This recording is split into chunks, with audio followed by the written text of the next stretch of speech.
The 21-15-9 complex is underway. The athletes with 155 pounds on that barbell open with 8 deadlifts. They move on to 7 power cleans and then 6 snatches. At the top of your screen, the movement the leader is currently on will have a blue box around it.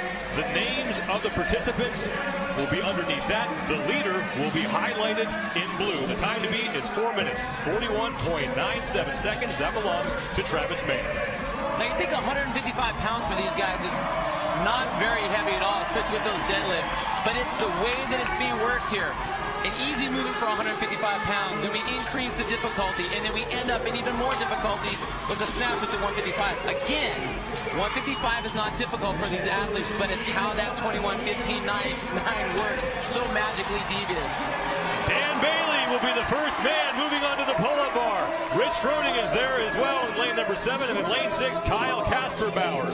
Ben Smith is also on the pull-up bar, and Ben Smith is currently in the lead, but just barely, as some of our top athletes are battling out for the lead in this third of 4 heats here. It's event number 6 here at the 2014 Reebok CrossFit Games, the 21-15-9 complex. Now we're going to see the majority of these athletes breaking up the pull-up movement, whether the pull-up into the chest to bar and into that bar muscle up. That's a smart move because if you blow out here in the set of 21, you're just going to be absolutely spent for your 15-9 when you really need to turn on the gas. So they need to be smart. They need to be very strategic about how they want to go through, come down when they want to, rather than when they need to.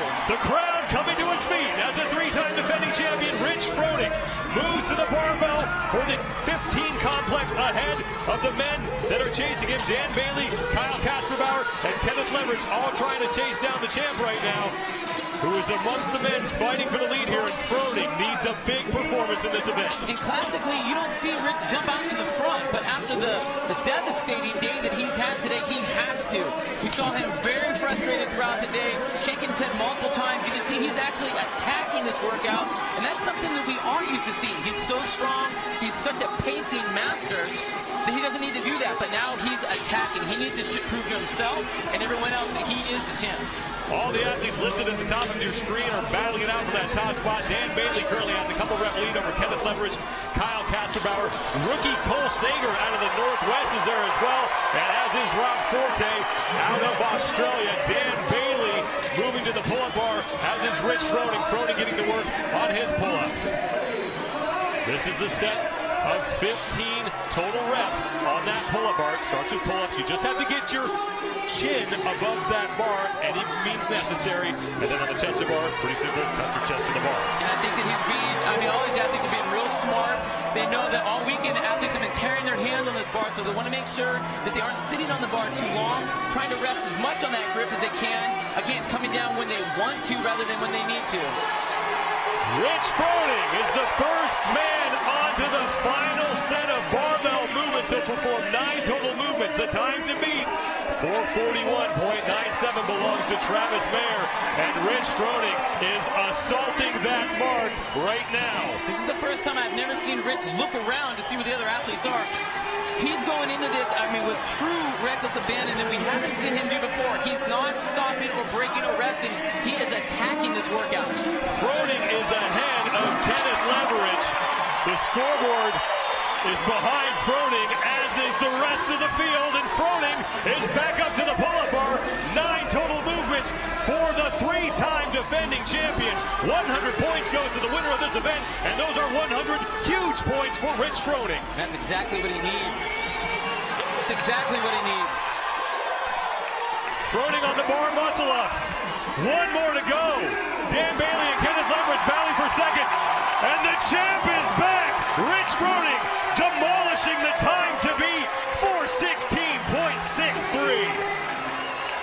Wow, he really needed that. You can see there's actually a look of relief when he came across the finish line, actually being able to really blow out the workout instead of just barely make it through the workout. Dan Bailey and Kenneth Leverage now battling it out. Leverage in the middle of your screen. Still a lot of valuable points out there. Travis Mayer will have the second best mark. Kenneth Leverage will finish second in this heat.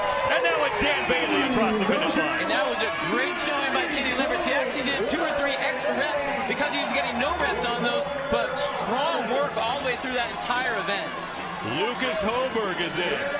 Dan Bailey is in along with Rich Froning, your winner of this heat. Now Rob Forte has finished. Kyle Kasperbauer is out there still working. Neil Maddox still working.